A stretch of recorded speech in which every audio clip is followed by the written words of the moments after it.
Hello viewers, welcome to my channel. In this video I am going to explain about probability for class 9 which is given in chapter 15.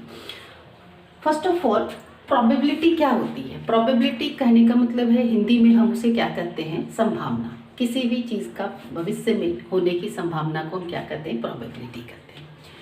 तो probability का जो formula होता है वो P का मतलब हुआ प्रोबेबिलिटी, ई का मतलब हो गया इवेंट। जिस इवेंट को हम फाइंड कर रहे हैं, जिस इवेंट की कितने होने की संभावना है ना, उस इवेंट को हम इस ब्रैकेट में लिखेंगे। सपोज दैट एक कॉइन को जब उछाला गया तो हमें हेड फाइंड करनी है कि हेड कितने टाइम्स आएंगे, तब हम यहाँ पे ई के जगह पे हेड लिखेंगे। टेल रहा तो टेल लिखेंगे।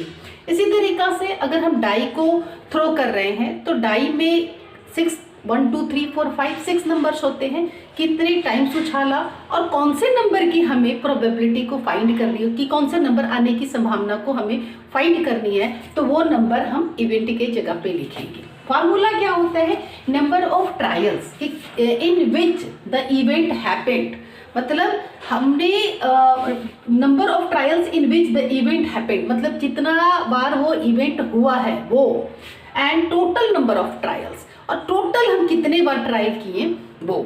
यानी कि सपोज दैट अगर हमने ये कॉइन को उछाला 5 बार, उसमें से 2 बार हेड आए, है ना, तो क्या हुआ, ऊपर में 2 जाएगा और नीचे टोटल हमने टोटल टाइम्स कितने बार ट्राई किया? 5 टाइम्स। तो 5 जो है हमारा टोटल नंबर ऑफ ट्रायल्स आएंगे।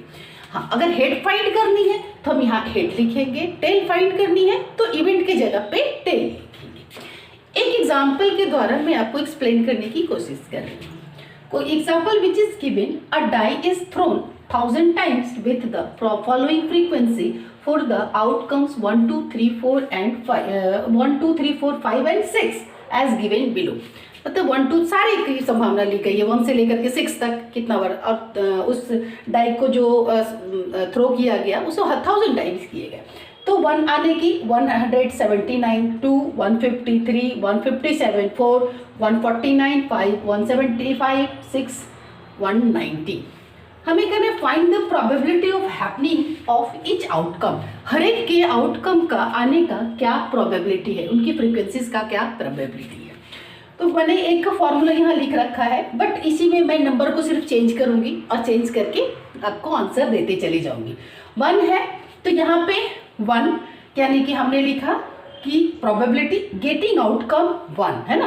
अब जब मैं 2 के लिए करूंगी तो इसे रब करके यहाँ पे भी 2 कर दूंगी। अब फ्रीक्वेंसी ऑफ 1 अपॉन में total number of times the die is thrown, जितनी बार टोटल उस डाई को थ्रो किए गए। तो फ्रीक्वेंसी 1 कितने, 179 है ना, 179 एंड अपॉन, बहुत ही इजी चैप्टर है ये, एंड टोटल नंबर 1000। आपको पता है 3 zeros है यहाँ पे, तो 3 zeros 179 है यहाँ पे, तो हम क्या करेंगे, तो हमारा जो आंसर होगा वो 0.179। नेक्स्ट के लिए क्या करेंगे कि मैं इसे बार बार नहीं लिख रही हूँ, बस क्या हुआ दूसरे के लिए ये फर्स्ट का आंसर हो गया, ठीक है, दूसरे के लिए, लेकिन आपको बार बार लिखने पड़ेंगे। यानी फर्स्ट पार्ट करोगे, यहाँ पे आप करोगे ये चीज लिखा, फिर सेम ही चीज को आप सेकेंड पार्ट करोगे, है ना, ये सेकेंड किया और फिर लिखोगे प्रोबेबिलिटी ऑफ गेटिंग आउटकम 2, है ना, इक्वल टू में फ्रीक्वेंसी ऑफ 2 एंड अपॉन में total number of times the die is throw, है ना।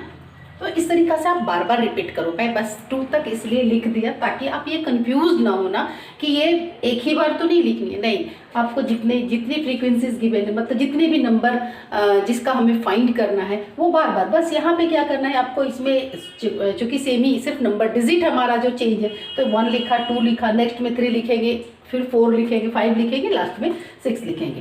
तो इसके क्या है, ये 2 वाले के क्या है 150, and total number of frequency तो सब में सेम ही है, तो क्या हो जाएगा 150 अपॉन में 1000 कैंसल हो गए, which is 0.15। Now for third third 3 के लिए 157 अपॉन में 1000, आंसर हो गए 0.157। फोर्थ विच इज 4 आने का आउटकम का 149 एंड अपॉन में 1000 इक्वल टू 0.149। 175 अपॉन में 1000। अब यहाँ पे देखो 25 से दोनों कैंसिल हो जाएगा। 25 4 ये 0, 25 4 and 3 4 25 7 विच इज 7 अपॉन में 40। ओके 9, इसे आप चाहो तो डेसिमल में भी कन्वर्ट कर सकते हो, अदरवाइज ऐसे भी छोड़ सकते हो। नेक्स्ट विच इज 190 अपॉन में 1000, 0 to 0 कैंसिल हो गए 0.19। ये सबकी आ गई प्रोबेबिलिटी। तो ये सबका संभावना है कि 1 2 3 4 5 6 नंबर अगर 1000 टाइम फेंके गए और उनका जो फ्रीक्वेंसी यानी कि उनका जो नंबर आया वो ये आया, तो उनकी प्रोबेबिलिटी जो है कि हम इस तरीक़ा से फाइंड करते हैं। आई होप मैंने जो एक्सप्लेन किया और प्रोबेबिलिटी के बारे में बताने की कोशिश की आपको समझ में आ गई होगी। और आगे भी मैं एक्सरसाइज एनसीईआरटी का चैप्टर एक्सप्लेन कर रही हूँ अभी, एक्सरसाइज, उसमें एक ही एक्सरसाइज है और कुछ क्वेश्चंस गिवन है। उन सारे को जब मैं दूसरे वीडियो में एक्सप्लेन करूंगी तो मे भी और भी अच्छे से समझ में आ जाएंगे। प्लीज़ चैनल को सब्सक्राइब कर ले, बेल आइकन को दबा दे, लाइक और शेयर करना ना भूलें।